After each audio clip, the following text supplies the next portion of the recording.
الحمد للہ نحمده ونصلي على رسوله الكريم اما بعد اعوذ باللہ من الشیطان الرجیم بسم اللہ الرحمن الرحیم وقالوا كونوا هودا او نصارى تهتدوا قل بل ملة ابراہیم حنیفا وما كان من المشرکین۔ یہ کہتے ہیں کہ یہود اور نصارہ بن جاؤ تو ہدایت پاؤ گے۔ تم کہو بلکہ صحیح راہ پر ملت ابراہیمی والے ہیں، اور ابراہیم خالص اللہ کے پرستار تھے اور مشرک نہ تھے۔ یہودی مسلمانوں کو یہودیت کی اور عیسائیت کی دعوت دیتے اور کہتے کہ ہدایت اسی میں ہے، یعنی اگر ہدایت چاہتے ہو تو یہودی کہتے تھے یہودی بن جاؤ، اور عیسائی کہتے تھے عیسائی بن جاؤ، اور اسی میں ہدایت ہے۔ اللہ تعالیٰ نے فرمایا کہ ان سے کہو ہدایت ملت ابراہیمی کی پیروی میں ہے، جو حنیف تھے۔ ابراہیم علیہ السلام کیا تھے؟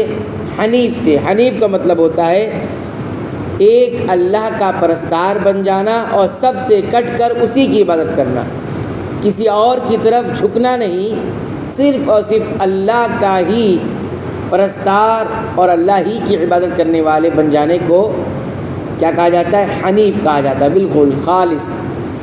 تو کہتے ہیں کہ ان کی پیروی کرنے میں ہی جو ہے اصل ہدایت ہے، وہ مشرک نہیں تھے، جبکہ یہودیت اور عیسائیت دونوں میں شرک کی آمیزش موجود ہے، شرک کی ملاوٹ موجود ہے، اور اب بدقسمتی سے مسلمانوں میں بھی شرک کے مظاہر عام ہے۔ اسلام کی تعلیمات اگرچہ الحمدللہ قرآن و سنت میں محفوظ ہے، جن میں توحید کا تصور بالکل بے غبار اور نہایت واضح ہے، جس سے یہودیت اور ثنویت کس کو کہتے ہیں؟ دو خداؤں کے قائل مذاہب، دو خدا ہوتے ہیں تو ان کی ماننے والے کو ثنویت کہتے ہیں۔ تو کہتے ہیں جس سے یہودیت اور ثنویت سے اسلام کا امتیاز نمایاں ہے، بالکل اسلام الگ ہے ان دونوں جو ہے مذاہب سے۔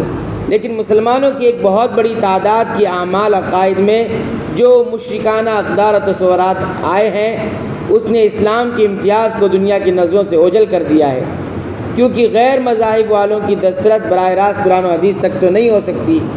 وہ تو مسلمانوں کے عمل کو دیکھ کر ہی یہ اندازہ کریں گے کہ اسلام میں اور دیگر مشرکانہ تصورات سے آلودہ مذاہب کے مابین تو کوئی امتیازی کوئی فرق نظر نہیں آتا۔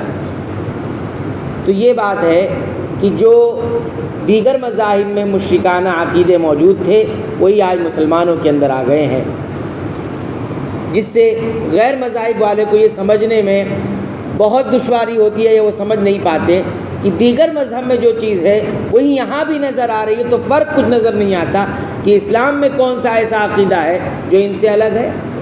تو چاہے یہودیت اختیار کرو، چاہے نصرانیت اختیار کرو، چاہے کسی مذہب کو بھی مان لو، سب ایک جیسے لگتے ہیں۔ حالانکہ یہ مسئلہ ایسا نہیں ہے، حقیقت کچھ اور ہے۔ اسلام بالکل توحید کا تصور دیتا ہے، جس میں کسی قسم کی کوئی آمیزش، کوئی ملاوٹ نہیں ہے۔ اگلی آیت میں ایمان کا معیار بتاتے ہوئے اللہ تعالیٰ نے فرمایا قولو کہو آمنا باللہ وما انزل الینا وما انزل الی ابراہیم واسماعیل واسحاق ویعقوب والاسباط وما اوتی موسیٰ وعیسیٰ وما اوتی النبیون من ربهم لا نفرق بین احد منہم ونحن له مسلمون۔ اے مسلمانوں تم سب کہو کہ ہم اللہ پر ایمان لائے، اور اس چیز پر بھی جو ہماری طرف اتاری گئی، اور اس چیز پر بھی جو ابراہیم، اسماعیل، اسحاق اور یعقوب اور ان کی اولاد پر اتاری گئی، اور جو کچھ اللہ کی جانب سے موسیٰ اور عیسیٰ اور دوسرے انبیاء کو دیے گئے، ہم ان میں سے کسی کے درمیان فرق نہیں کرتے، ہم اللہ کے فرما بردار ہیں۔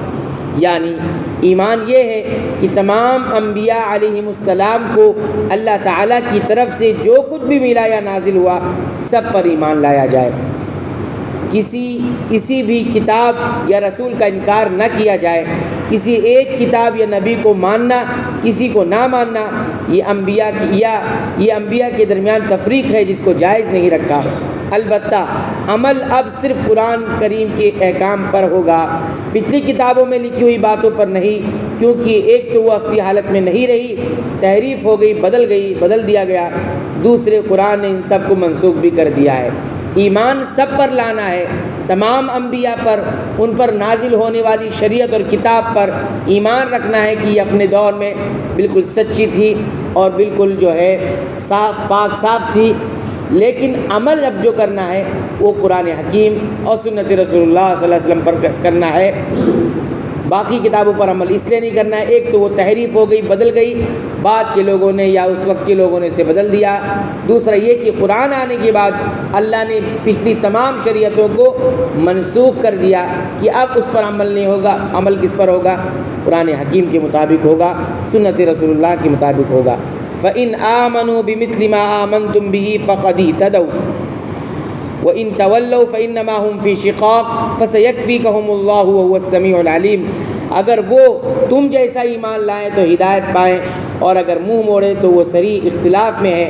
اللہ تعالیٰ ان سے عن قریب آپ کی کفایت کرے گا اور وہ خوب سننے اور جاننے والا ہے۔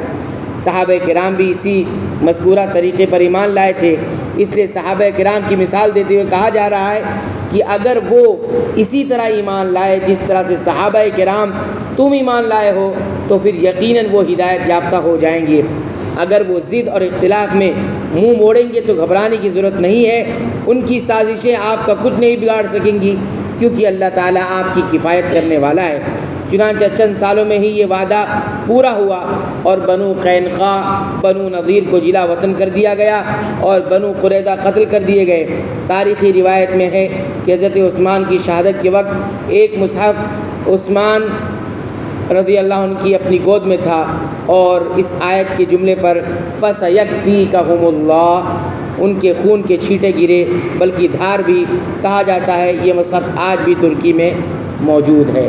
بہرحال صحابہ کرام کا ایمان، عقیدہ اور آپ کا صحابہ کرام کا عمل معیار قرار دیا گیا کہ جس طرح صحابہ ایمان لائے ہیں، یہود اور نصارہ بھی ایمان لائیں گے تو وہ ہدایت پر ہوں گے۔ تو مسلمانوں کی بات چھوڑ دیجئے، صحابہ کرام ہمارے لیے ایمان میں بھی معیار ہے، عمل میں بھی معیار ہے، عقیدے میں بھی معیار ہے، تہذیب و ثقافت میں بھی معیار ہے، وہی ہمارے لیے ایک کسوٹی ہے، ترازو ہے، جنہیں دیکھ کر واقعی صحیح معنوں میں ایمان کو سمجھا جا سکتا ہے اور عمل کیا جا سکتا ہے۔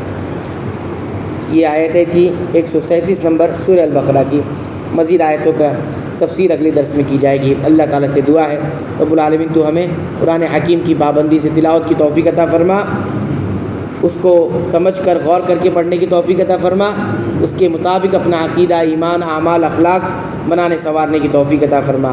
اے اللہ تو ہمیں بخش دے، ہمارے والدین کو بخش دے، تمام مسلمانوں کو، مومنوں کو، اہل توحید کو بخش دے، آمین۔